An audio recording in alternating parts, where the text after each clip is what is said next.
Un sindicato representa reconocimiento de iguales, por eso el poderoso no lo soporta. En tanto en su delirio de grandeza, no puede soportar que alguien le exija y le haga ver que no es nada sin los trabajadores. Un sindicato representa relación con el pueblo, por eso el poderoso se siente agredido, en tanto los políticos actuales han dejado de ser representantes del pueblo para convertirse en representantes de su pueblo neoliberal, donde solamente caben magistrados, empresarios y la televisión. El Sindicato Mexicano de Electricistas está siendo destrozado por los medios y comunicadores que bien conocen las artimañas, la manipulación social. Cual abejas en la miel, muestran sin la más mínima vergüenza el desprecio por la gente humilde, destrozar y descuartizar. Tales son los fines de la televisión y los políticos para con el Sindicato Mexicano de Electricistas. Hemos de recordar que destrozar y descuartizar son dos cuestiones vividas por niños que en un futuro se convertirán o en psicóticos o en psicópatas. Tristemente, para nuestra mala fortuna, muchos políticos actuales se convierten en lo segundo, en psicópatas. Es decir, estos políticos que se aplazan en la Cámara de Diputados y que ganan grandes sumas de dinero, son sujetos que en su infancia fueron crueles con los animales. Son sujetos que en su infancia les encantaba destrozar. Son sujetos que en su infancia agarraban a patadas a un perrito y lo dejaban morir. Eso hacían todos estos sujetos, y por eso les da mucho coraje que hemos presentado y que les estamos diciendo lo que hacían en este libro del psicoanálisis del poder en México. Bien, vamos a entrar a unos 10 minutos más, 5 minutos más. Bien, vamos a 10 minutos más, ¿les parece bien? Sí.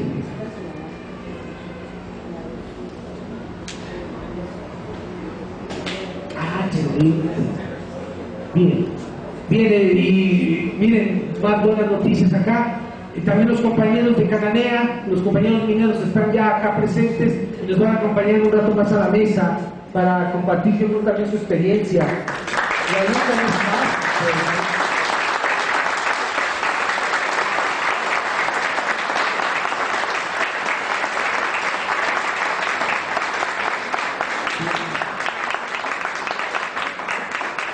Es una de las formas de romper el cerco, ¿no? Por eso le da mucho coraje al poder. Ellos quisieran que estuviéramos ahorita viendo el resumen de la asquerosa partida de fútbol, ¿sí?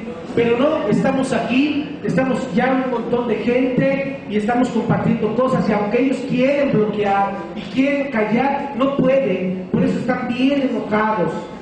No crean que no se enojan, sí se enojan los tipejos asquerosos. Los diputados, decía yo entonces, que están allá aplastados, ganando cientos de miles de pesos, pues son gente desequilibrada, gente que ha llegado ahí ya a la prebenda, gente que ha llegado ahí, pues obviamente a partir de la cuarta ley de Newton, que dice que todo lo que se arrastra tiende a subir. Y ellos que han sido unos arrastrados toda su vida, que no conocen la vergüenza, que no conocen la dignidad, pues obviamente han llegado ahí únicamente para seguir ejerciendo su deseo de poder, su narcisismo, su egolatría, su megalomanía, que es la megalomanía, estos delirios de grandeza que los persiguen. Bien, voy a un último comentario y podemos entrar a una ronda de preguntas o también de opiniones, tal cual nos comentaba el compañero. Bien, vamos a... esto es interesante. El Vía Crucis del mexicano está presente en los 22 años de cárcel de la señora Jacinta, en los 102 años de cárcel del señor Ignacio del Valle, en los casos impunes de Atenco, Oaxaca, Acteal, Aguas Blancas, Huertas de Juárez, Pasta de Conchos, en los salarios de hambre de obreros, campesinos, maestros, médicos, en el desempleo, en el calvario que implica para miles de mexicanos pagarle a los bancos una tarjeta de crédito, el coche o un crédito hipotecario. El mexicano sale de vacaciones para intentar huir de una realidad que lo abruma y lo deprime. Sin embargo, apenas llega a los centros vacacionales, se encuentra con la realidad de las playas privadas, de los grandes hoteles a los que jamás podrá asistir, pasa por los restaurantes en los que jamás podrá sentarse a comer, conformándose con una torta, atún o lo que caiga. El mexicano inconscientemente se deprime y regresa a trabajar aún con más frustración, sin dinero y angustiado. El Vía Crucis tiene a nuevos Poncio Pilatos, a mercaderes de quinta y a malvados neoliberales romanos. todos ellos egresados de escuelas privadas, en donde Cristo y su ideología visten a la moda fashion neoliberal. Los miembros del gabinete viven su particular vía crucis, pero para conseguir un boleto de primera clase a Las Vegas o a los privados centros turísticos del país, se lavan las manos con dólares que subastan una y otra vez, al fin que para eso hay, y si se acaban, no importa, al fin ya se pidieron.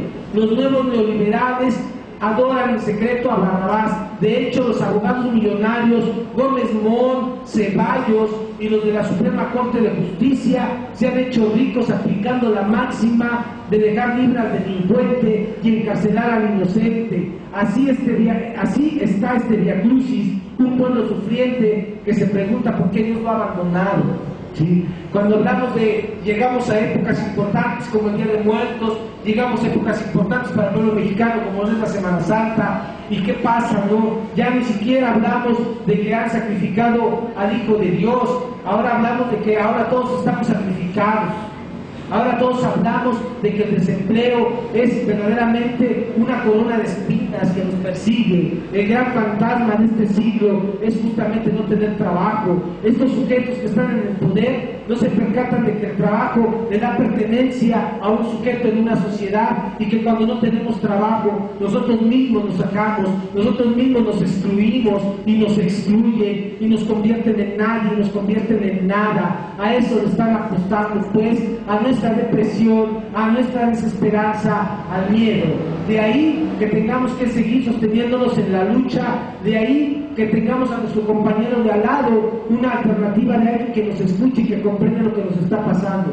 De ahí que sigamos construyendo la esperanza. Nos pueden quitar todo, pero lo que todavía no nos quitan es la esperanza. Los pueblos pueden vivir con muchas o sin muchas cosas, pero un pueblo sin esperanza ya no puede salir adelante. Le seguimos pues apostando desde este libro del psicoanálisis del poder en México, desde los colectivos, desde la lucha de los compañeros en muchos lugares, le seguimos apostando pues a la esperanza.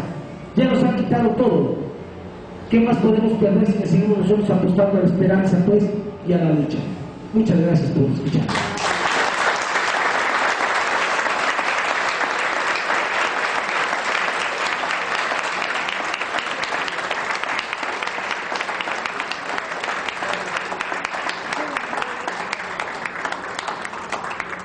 Bueno, vamos a pasar a una ronda de preguntas respecto a estos temas, respecto al tema del libro.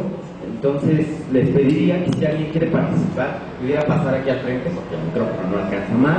Entonces, aquí hay una pregunta y ya al final, si nos da tiempo, pues pasemos a alguna intervención, pero en este momento que fueran preguntas que quieran hacerle al doctor, ¿sí? Muy bien, Juan Enrique, para servirles, la pregunta concreta que tengo es: ¿qué significa que nos hayan quitado la identidad? Hoy en los libros de historia, en la primaria, pues no tenemos identidad prácticamente. Los comerciales que se dan sobre la independencia, sobre el aniversario de la revolución, no dicen acerca de ello, sino un deseo. ¿Qué significa que nos quiten la identidad? ¿Qué está significando? Primero, el desprecio. Segunda, que la clase poderosa de este país, que se desprecia a sí misma, aunque no lo acepte, quisiera que un día levantarse bonito y de ojos verdes. Pero, ¿qué significa en el fondo? Acabar con lo único que nos queda, que es la idea, nuestra trascendencia, nuestra historia. ¿Qué significa llevarnos a la desconfianza? ¿Qué significa que nos estén manipulando y que nos estemos enajenando cada vez más? De hecho, el inglés se enseña en preescolar hasta el doctorado, pero en las lenguas madres de este país, por supuesto que no se enseña. ¿Qué significa crearle vergüenza al mexicano de su historia? ¿Qué significa que nosotros tengamos un arrepentimiento de traer sangre indígena? ¿Qué significa que vayamos a nuestro presente, a las pirámides, y las ensuciemos, las lastimemos? ¿Qué significa que nosotros mismos despreciemos a los artesanos? Mucha gente les vende una artesanía. ¿Cuánto es lo menos? ¿Cuánto es lo menos? Porque para estos sujetos, los artesanos no hacen arte, hacen artesanías. ¿Qué significa que tenemos que despreciar a nuestra gente? A eso están llevando, a eso están preparando a los niños en las escuelas, a despreciar su historia, a despreciar su pasado, despreciar pues al pueblo, a decir que a la gente diga nacos, por ejemplo. A eso nos llevan, a perder todo, todo, absolutamente todo.